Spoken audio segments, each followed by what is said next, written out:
Twelfth board 2023 का MP board का solution fill in the blanks में देखिए। वी आर गोइंग रिक्त स्थान ए मैच टुडे, आज हम एक मैच खेलेंगे, है ना। अब इसके ऑप्शन से प्लेइंग, टू प्ले, प्लेड और प्ले, इन चारों में से आएगा टू प्ले। अब टू प्ले इसलिए आएगा क्योंकि अंग्रेजी में ऐसा कोई नियम नहीं है कि दो क्रियाएं एक के पीछे एक आ जाए। अब जैसे गोइंग भी एक क्रिया हो गई, अगर प्लेइंग लगाते हैं, प्लेड या प्ले, तो एक के पीछे एक लगातार दो क्रियाएं हो गई, एक साथ कभी नहीं आती, बीच में कोई ना कोई दूसरा वर्ड आना जरूरी है। तो टू को यहां लगाने से क्या होगा, टू इन दोनों क्रियाओं के बीच में आ जाएगा, गो के बीच में और प्ले के बीच में टू आ गया। तो ये अलग अलग आ सकती है, लेकिन एक के पीछे एक नहीं आ सकती। ठीक, ये 2017 में एमपी बोर्ड में 12th में पूछा गया था। दूसरा है my friend lives New Delhi, मेरा दोस्त न्यू दिल्ली में रहता है।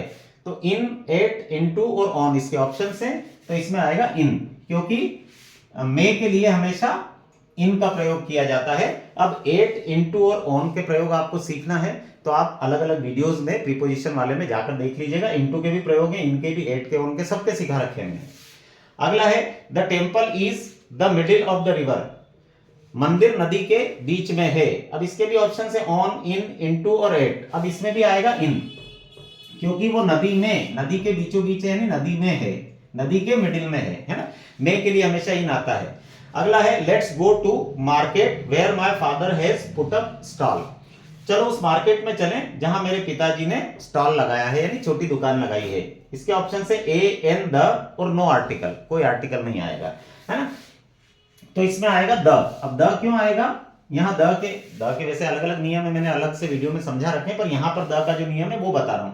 द का प्रयोग वहां किया जाता है जहां पर वक्ता यानी बोलने वाला और श्रोता यानी सुनने वाला दोनों को पहले से पता हो कि किस चीज के बारे में बात की जा रही है, तो वहां द का प्रयोग होता है। अब यहां बोलने वाला बोल रहा है कि चलो वहां चलते हैं जहां मेरे पिताजी ने स्टॉल लगाया, तो सुनने वाले को पता, अच्छा इसके पिताजी ने उस जगह स्टॉल लगाया, इसलिए यहां द आएगा। ठीक है, तो यहां पर अपन भर देते हैं द।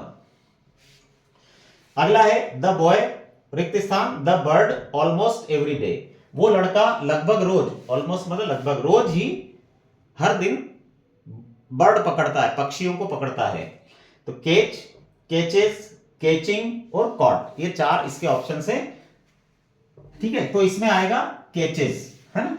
केचेस इसलिए आएगा क्योंकि लगभग रोज होने वाला जो काम होता है वो हमेशा प्रेजेंट इंडेफिनिट टेंस में बनाया जाता है। प्रेजेंट इंडेफिनिट टेंस का जो सिस्टम है उसमें मेन वर्ब के पीछे एक एस या ईएस आता है अगर सब्जेक्ट सिंगुलर है यानी एक वचन है तो, और अगर सब्जेक्ट बहुवचन और आई है तो कुछ नहीं आता, सीधा केच आता है। लेकिन यहां पर चूंकि सब्जेक्ट एक वचन है, सिंगुलर है, इसलिए केचेज आएगा। एवरीडे से हमको पता चल रहा है कि लगभग रोज होने वाला काम है, लगभग रोज होने वाला काम प्रेजेंट इंडेफिनिट टेंस में बनाता है, तो ये प्रेजेंट इंडेफिनिट टेंस के नियम से बना है।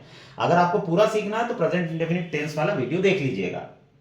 अगला है I think it rain today, मुझे लगता है आज बारिश हो सकती है। ठीक है, तो इसमें मे का प्रयोग होगा।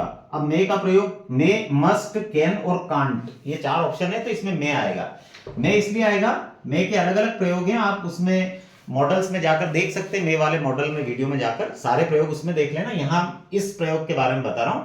मे का प्रयोग यहां पर जो किया जा रहा है वो संभावना जताने के लिए किया जाता है। जब कोई संभावना वाला वाक्य होता है कि आज बारिश हो सकती, बारिश होने की संभावना है, तो वहां पर मे का प्रयोग किया जाता है। अगला है देयर आर और रिक्त स्थान precious books in the library, library में कुछ प्रेशियस यानी कीमती किताबें रखी हुई हैं। इसके ऑप्शन है मच, एनी, सम और ईच। ठीक है, तो अब इसके जो ऑप्शंस हैं इनमें से आएगा सम, है ना। सम क्यों आएगा, क्योंकि सम का प्रयोग साधारण वाक्य में किया जाता है यानी अफर्मेटिव सेंटेंस में, और एनी का प्रयोग निगेटिव और इंट्रोगेटिव में सेंटेंस में किया जाता है, ये सिंपल सेंटेंस है। ठीक है, मच का प्रयोग तो एक वचन संज्ञा के साथ किया जाता है, लेकिन यहाँ बुक्स बहुवचन संज्ञा है, और ईच का प्रयोग प्रत्येक, हरेक के साथ, हरेक के रूप में किया जाता है, जो यहां नहीं हो सकता। ठीक है, बाकी इसके पूरे आपको सब कुछ समझना हो तो ये डिटरमिनर्स वाले वीडियो में जाकर, सबके अलग अलग मैंने वीडियो बना रखे हैं, उनमें समझ लीजिएगा।